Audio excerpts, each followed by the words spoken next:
prendrais 2 tacos, s'il vous plaît. Oui. OK. Un porc barbecue! La section où il y a des aliments asiatiques. Asiatique. Vous allez Non, trouver ça écoute, je suis facile. déjà allée dans une épicerie, Tu là. taquines, Quand c'est même.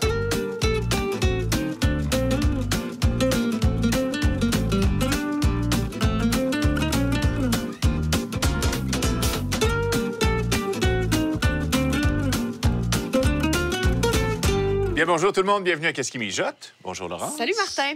Cette semaine, on vous propose des recettes inspirées des mets qu'on aime manger sur le pouce. Dans la rue. Et dans la rue, et d'ailleurs, Ouais. c'est le sujet de ma chronique cette semaine. J'ai découvert un camion qui se promène à Montréal et qui offre de la bouffe. C'est vraiment pour J'adore toi, ça. ça, c'est Oui. extraordinaire. Elle est pas gourmande un peu, là. Non, non, non. Il y a Christine Michaud qui va venir cuisiner avec nous aujourd'hui. Oui. Je sais pas si c'est gourmand d'elle. Ah, je croirais que oui. On va le découvrir bien, le CV? Je pense que je l'imagine un peu raffiné aussi. Ah Alors, oui, ça va hein? être parfait parce qu'on prépare une belle recette pour elle. Oui, ça doit être ta Alors, chum. voici d'ailleurs les 3 recettes qu'on vous propose aujourd'hui. Nous allons faire une salade aux nouilles de Shanghai et au beurre d'arachide. On fait également une pizza aux oignons caramélisés et à la roquette avec une pâte à pizza au parmesan parfaite. Mais on commence avec des sandwichs au falafel. Et ça prend quoi pour préparer ça? Alors, nous aurons besoin de 2 boîtes de pois chiches sans sel ajouté et égoutté, un petit oignon, une tasse de gruau, 2 gousses d'ail, une cuillère à thé de cumin moulu, de la coriandre fraîche, une demi-tasse de crème sûre, 2 cuillères à soupe de tahini, 2 cuillères à thé de jus de citron, environ un demi-concombre anglais, une tomate, un quart de tasse de vinaigrette grecque avec feta et origan, 2 cuillères à soupe d'huile, 9 pitas de blé entier et un quart de tasse de sauce à salade. On va commencer à préparer les falafels en coupant l'oignon D'abord. et la coriandre. OK. Pour commencer, parce qu'il y a beaucoup d'ingrédients, on va faire ça étape par étape. Alors, on va hacher la coriandre et l'oignon assez grossièrement parce qu'on va mettre ça dans le robot. Parfait. Alors voilà. Tiens. On va mettre au robot les pois chiches. On a 2 boîtes de pois chiches. Très important de bien les égoutter. Oui. On a les gousses d'ail qu'on met là-dedans. On ajoute aussi OK. une tasse de gruau. Le gruau va permettre de faire des falafels qui vont bien se tenir. OK. On met l'oignon, on a le cumin et on va aussi ajouter la sauce à salade. Puis on met la moitié de la coriandre. La moitié de la coriandre, le reste, on va le garder pour une partie de la garniture tantôt. Maintenant, on va passer tout ça au robot jusqu'à ce qu'on obtienne une consistance homogène. Parfait. C'est parti. Alors, ça y est. Maintenant, avec notre mélange ici, on va façonner 27 falafels. OK. Alors, on va prendre des boules, à peu près 1,5 pouce, 2 pouces de diamètre, je vous dirais. OK. Alors, on fait des boules et on va les déposer dans l'assiette. On va s'assurer de les aplatir un petit peu, comme ceci. Et voilà. Alors ça, on va mettre ça au frigo pour une quinzaine de minutes environ. Pendant ce temps-là, on va préparer le reste de la recette.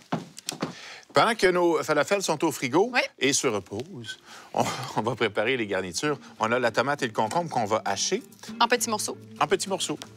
Et ça, on pourrait tout de suite mettre ça dans le grand bol parce qu'on va mélanger le concombre, la tomate, on va mélanger aussi la vinaigrette et ce qui reste de coriandre. Parfait. Ça va faire une belle garniture bien parfumée, très savoureuse. Laurence, je vais faire l'autre petite sauce aussi, l'autre petite garniture. Encore du goût. Encore de la saveur, encore du goût. Crème sûre, jus de citron et tahini. Tahini, cette pâte, cette sauce assez épaisse faite à partir de graines de sésame. Effectivement, ça s'achète dans plusieurs épiceries, très populaire dans la cuisine orientale. C'est vrai. Et ça, on va mettre ça au frigo. Pendant ce temps-là, on va ressortir nos falafels OK. qu'on va faire griller à la poêle. Qu'est-ce qu'on met au frigo? Les deux sauces, oui. OK. Ce qu'on va faire maintenant, c'est faire griller donc les falafels dans la poêle. On a l'huile qu'on va diviser parce qu'on ne pourra pas tout mettre les falafels à la fois. OK. Alors, on s'en garde. Alors, on s'en garde un petit peu, on met un petit peu d'huile et on va déposer les falafels au nombre qu'on peut mettre dans la poêle. Si on est capable d'y aller pour la moitié, c'est parfait. On va faire ça seulement en 2 coups. Excellent. Et on va les faire griller quelques minutes de chaque côté jusqu'à ce qu'ils soient bien dorés. Wow. 3 minutes de chaque côté, disons. Parfait.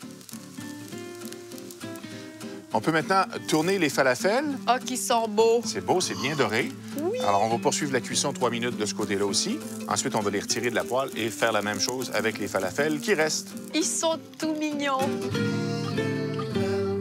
Tout est prêt. On est maintenant à l'étape d'assemblage. On va faire nos sandwichs au falafel. Alors, Oui. pour ça, on a les 2 sauces qu'on a préparées, la garniture puis la salsa. Et les falafels, on en prend 3. OK. Merci. Voilà. OK. C'est magnifique. Et si vous n'avez pas de pita sous la main, vous pourriez très bien servir les falafels avec les sauces d'accompagnement sur le dessus. Tout aussi bon. Ben, tout aussi bon presque. Je me sens à New York. Quasiment le goût de te parler en anglais. Après la pause, tu cuisines avec Christine Michaud. Nous allons faire une salade aux nouilles de Shanghai au beurre d'arachide. Mais toi? Reportage, je vais aller découvrir le Grosman 78. La cuisine de rue est extrêmement populaire à travers le monde et au Québec, après 50 ans d'absence, elle tente un retour grâce à 3 jeunes restaurateurs. Je prendrais 2 tacos, s'il vous plaît. Oui. OK. Un porc barbecue. Bonjour, Gaëlle. Bonjour, Laurence. Laisse-moi dire à quel point ça me réjouit de voir le premier camion de cuisine de rue au Québec. Merci. C'est vraiment un rêve qui se réalise pour moi. C'est très tendance présentement, les camions de cuisine de rue, hein? Oui. C'est la grosse mode. Mais en fait, c'est un style de vie plus que d'autres choses. Je pense que dans la plupart des grosses villes américaines, les gens mangent là-dedans tout le temps. Et là, ça va devenir populaire à Montréal? Ben peut-être, si la ville accepte, évidemment, de lever la juridiction pour la bouffe de rue. Mais oui, je pense qu'il y a beaucoup de pression sur la ville en ce moment pour ça. Qu'est-ce que vous faites comme nourriture? On fait des tacos, surtout. On utilise la tortilla comme un support. Puis, en fait, on fait des sandwichs, mais sur un support différent. OK. L'idée du support, c'est nécessaire quand on fait de la cuisine de rue? Ben, on veut manger avec les doigts dans la rue. Ouais. Faut que ce soit une petite barquette. Il ne peut pas y avoir beaucoup de coupage de trucs. Fait que, ouais, ça peut être une fourchette, une barquette ou bien juste les doigts. Et parlons de la complexité de faire de la nourriture dans un camion. Donc, on parle d'un espace restreint. Comment on gère, comment on s'organise là-dedans? En fait, le truc, le secret avec ça, c'est d'avoir une cuisine de production. Il faut que tout soit préparé à l'avance. Ce que tu fais dans ton camion, c'est du réchauffage puis de l'assemblage. C'est tout. OK. Donc, tous les braisés, tout ça, on pourrait jamais faire ça là-dedans. On n'a pas l'équipement, on n'a pas la place. Mais là, on a un frigo, on a des plaques, on a des tables chauffantes. Donc, on peut réchauffer quelque chose qu'on a préparé dans notre cuisine de prod. Comment on fait pour vous trouver? Parce qu'habituellement, le camion vient à nous, mais là, dans le cas de Montréal, c'est différent. Il faut vous trouver ou vous appeler même? Oui, on nous appelle Facebook, Twitter. Ça marche. C'est comme ça qu'on nous retrouve. C'est instantané, c'est tellement facile. On écrit où on est. Les gens nous suivent sur Facebook, Twitter, puis viennent nous voir. Est-ce qu'il y a de l'avenir pour les camions de cuisine de rue à Montréal ou au Québec? Vu les résultats de notre été, on a été sur tous les gros festivals, on s'est retrouvés dans le quartier des spectacles pendant 3 mois de temps. Oui, je pense que tout le monde a commencé à se rendre compte à quel point ça manquait à Montréal. Puis je pense qu'il y a vraiment du monde qui pousse pour que ça arrive. Donc, d'après moi, on va avoir des petites expériences l'été prochain. Moi, je pense que oui. Merci d'exister. Merci beaucoup, Gaëlle. Merci.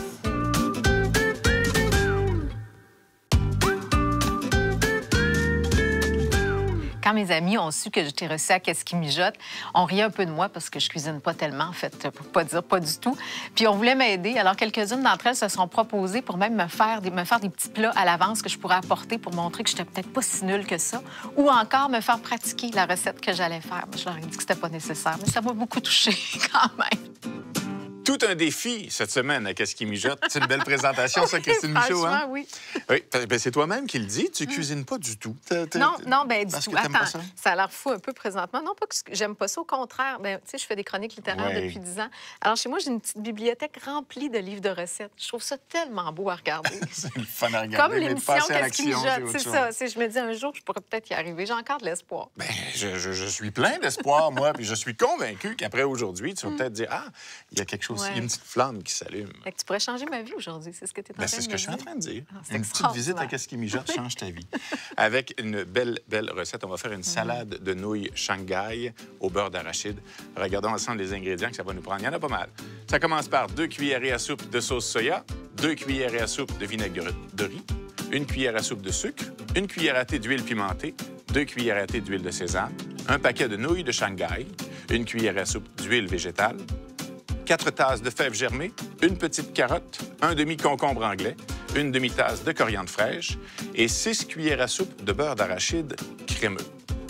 Alors, c'est ici que la tâche commence. Oui. C'est ici que la nouvelle vie de Christine Michaud commence. J'adore ça. Alors, je vais aller chercher le couteau.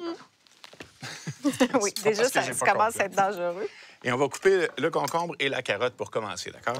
Alors, le concombre que je vais te laisser faire, on va le couper d'abord sur la longueur, puis ensuite, chaque moitié de concombre, on va les couper en diagonale OK. pour faire des petites tranches. Ça marche. Je te laisse aller avec ça? Bien, je sais. Je te surveille Si du ça coin va de l'œil. pas, tu me le dis, c'est ça. Et moi, je vais couper la carotte en allumettes pendant ce temps-là.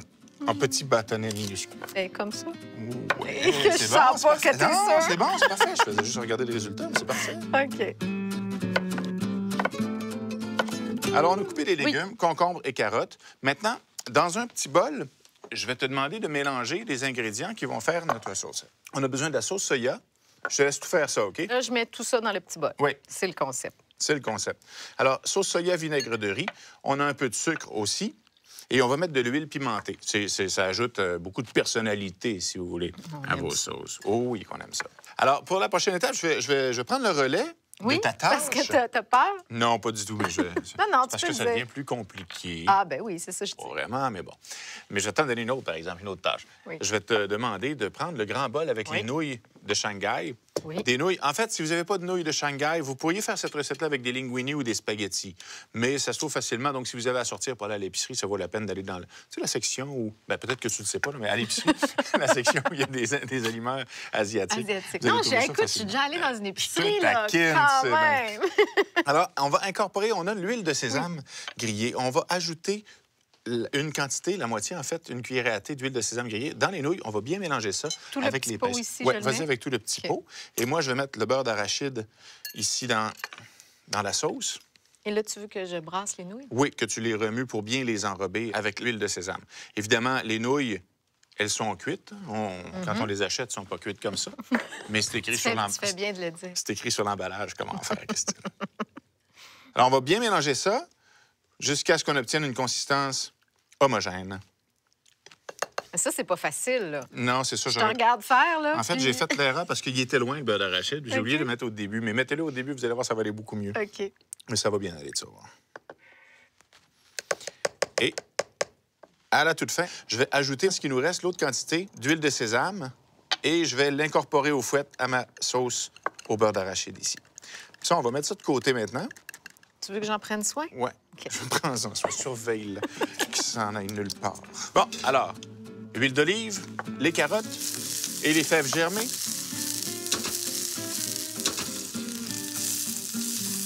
Environ 2 minutes dans le wok. Et on va être prêt à ajouter ça ensuite aux nouilles. On va aussi ajouter Les concombres. les concombres. Alors, je vais te laisser faire. Puis jamais. Ben oui, Oui, je fais c'est- tout dans cette recette-là. Je suis bien correct. Tant qu'à moi, ça fait bien mon affaire. Ah non, j'avais Non, besoin mais d'aide pour support goûter moral aussi, c'est correct. C'est très là. important, le support moral. D'ailleurs, quand moi, je reçois, là, j'entertain. C'est vrai? C'est mon expression. Chantes-tu? Non. Chantes-tu pour tes invités? Non plus. Là, je suis découragée. Il me semble que tu sors juste des affaires que je fais pas. Ben oui, mais je sors des affaires un peu tirées par les cheveux aussi. Alors, on va ajouter la sauce au beurre d'arachide.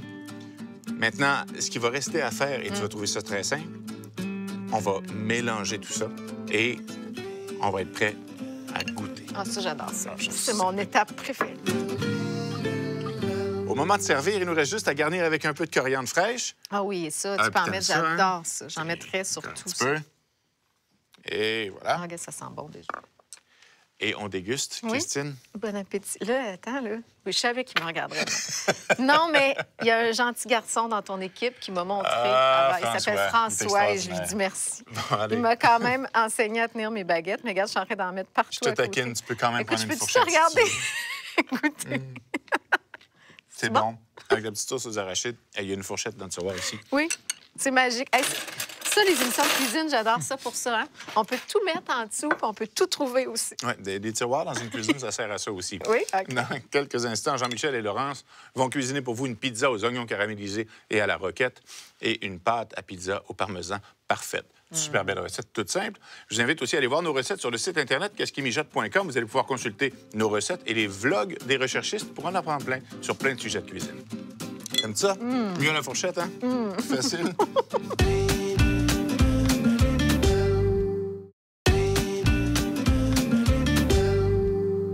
On est de retour avec Jean-Michel et on attaque une excellente dernière recette pour finir. Oui, on fait de la pizza aux oignons caramélisés et à la roquette et on fait une pâte à pizza au parmesan. Et si vous n'avez pas déjà une excellente recette de pâte à pizza, prenez en note celle-ci. Voici ce que ça vous prend. Vous aurez besoin de 5 tasses de farine, une tasse de fromage râpé 100 parmesan, une cuillère à thé de levure instantanée, une demi-cuillère à thé de sel, 2 tasses d'eau froide et un quart de tasse d'huile d'olive.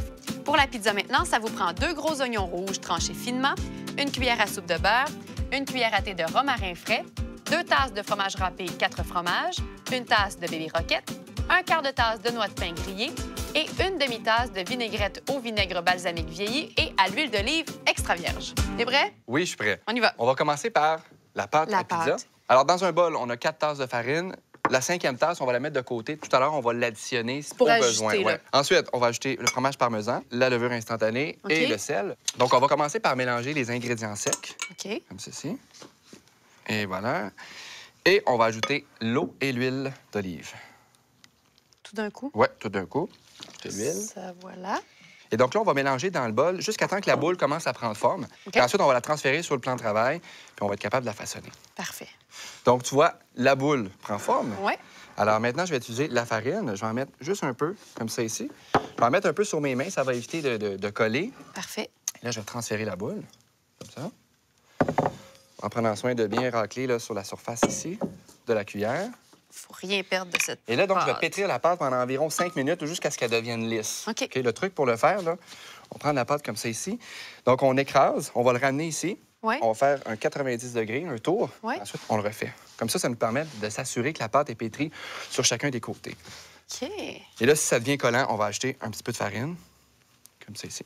Ça, ça peut arriver qu'on en ajoute trop, finalement, ou il n'y a jamais trop de farine? Oui, on peut en ajouter trop. Ouais, donc, il faut être attentif à ça. Il ne faut pas OK. en mettre trop non plus. Parfait. Donc, ici, j'ai une belle texture élastique. Regarde, on est capable de bien la prendre comme Oui. ça. Donne-moi un couteau du chef, s'il vous plaît. Donc, ça, c'est bon pour... Cette recette-là est bonne pour 4 pizzas de 12 pouces. OK. Donc, on peut la couper en 4 comme ça. Mais pour la recette d'aujourd'hui, on va prendre une demi-recette. OK, parfait. Comme ça ici. Donc, celle-là, je vais la couper. Parfait. Et donc là, on va les envelopper dans une pellicule plastique qu'on va vaporiser avec de l'enduit Oui. à cuisson. Et ça se garde facilement 3 mois au congélateur ou si vous prévoyez l'utiliser rapidement, 2 jours au réfrigérateur aussi. Ouais. Donc, mets la deuxième aussi. Oui, parfait. Ça, on va envelopper tout ça. Et donc là, ça va être bien important. On va les placer au réfrigérateur pendant environ 15 minutes avant de les utiliser. Alors, j'ai déjà fait cuire ici les oignons rouges émincés dans le beurre pendant à peu près 15 à 20 minutes. Parfait. Maintenant, je vais ajouter la vinaigrette Excellent. au vinaigre balsamique avec le romarin haché et je vais poursuivre la cuisson pour environ 15 minutes. Par la suite, on va laisser refroidir complètement avant de garnir notre pizza avec ça. OK. Ça, évidemment, ces oignons caramélisés-là, ça peut se faire à l'avance. À ce moment-là, on les conserve peut-être une journée ou 2 au réfrigérateur OK. ou au congélateur dans un sac à congélation pendant à peu près 3 mois. OK. Alors, j'ai déjà baissé la pâte à pizza dans une plaque à pâtisserie 17 par 11,5 par OK. 3/4 de pouce d'épaisseur. Et c'est important de lui donner un 10 minutes de repos avant de la garnir. OK. OK? Donc, je vais ajouter les oignons qui ont refroidi. Oh, il wow. faut. Wow. Et là, je vais prendre soin de vraiment bien les étaler. Donc, on va être prêt à placer ça au four à 450 degrés Fahrenheit pendant à peu près 15 minutes. OK. On y va? Oui. Donc, maintenant, on va garnir avec le fromage râpé. Faites attention, la plaque est très, très chaude. OK. Et on va poursuivre la cuisson pendant 2-3 minutes jusqu'à ce que le fromage soit bien fondu. Excellent. Juste avant de servir, on va garnir avec la roquette et les noix de pain. Génial. Alors, on va poursuivre la préparation de la pizza pendant la pause. Mhm. Et au retour, on va goûter à ça avec Christine et Martin. Mais pour l'instant, c'est la chronique nutrition avec Martin et Hélène. Bougez pas. Allez, vas-y, mets. Oh, ouais, jamais. Hélène, moi, j'adore le bœuf. Je suis un gros mangeur de viande rouge. Mais je crois qu'il faut quand même faire attention et limiter un peu sa consommation. Bien, comme tout aliment, Martin, il faut quand même le consommer dans une quantité modérée. Mais le bœuf a beaucoup d'avantages. D'abord, c'est une excellente source de fer. Il contient beaucoup de protéines aussi de bonne qualité, à peu près une douzaine de vitamines et minéraux essentiels. Donc ça, c'est tous des avantages. En plus, c'est une viande qui est polyvalente. On peut faire des caries de bœuf, l'utiliser en bœuf haché dans des plats mexicains, du steak haché, des boulettes de steak haché. On peut le faire cuire à la poêle après l'avoir fait mariner. Donc, il est très polyvalent, très intéressant. Par contre, il faut le consommer avec modération. Pas plus de 75 grammes, 2 onces et demie à la fois. Ça, c'est un petit peu plus petit qu'un jeu de cartes. Ouais. Si on en consomme trop, c'est qu'on va augmenter notre apport en gras saturé. Et ça, c'est pas très bon pour la santé cardiaque. Et en trop grande quantité, ça pourrait aussi augmenter les risques de cancer. Donc, consommer dans une alimentation variée et modérée, Et le le bœuf a sa place. Le truc du jeu de cartes, une bonne façon de se souvenir de la quantité. portion. Merci beaucoup, Hélène. Ça fait plaisir.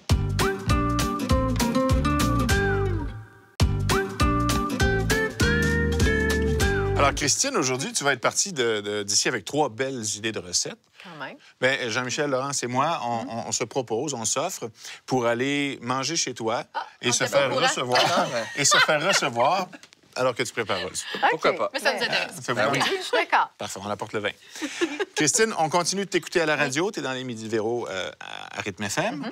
Tu es aussi à TVA avec Oui. ton émission Qu'est-ce qu'on attend pour être heureux. Exact. Et on peut aussi te lire Oui. ton livre qui est sorti depuis le mois d'octobre, c'est bien ça? Oui. Alors, Encore plus belle la vie. Le premier s'appelait C'est beau la vie. C'est la suite. merci beaucoup de ta Merci. visite. Ça a été super agréable de cuisiner avec toi. Merci. On vous invite à revoir l'émission sur tva.canoe.ca. On sera de retour la semaine prochaine, bien sûr, mais là, on va goûter à la pizza que la Laurence pizza. et Jean-Michel ont faite, puis vous allez voir, C'est pas piquer des c'est verres. C'est délicieux. très, très bon. Puis la pâte est tellement Il y a bonne, beaucoup de goût dans la croûte. polyvalente. Ouais. Et ça se mange sur le pouce.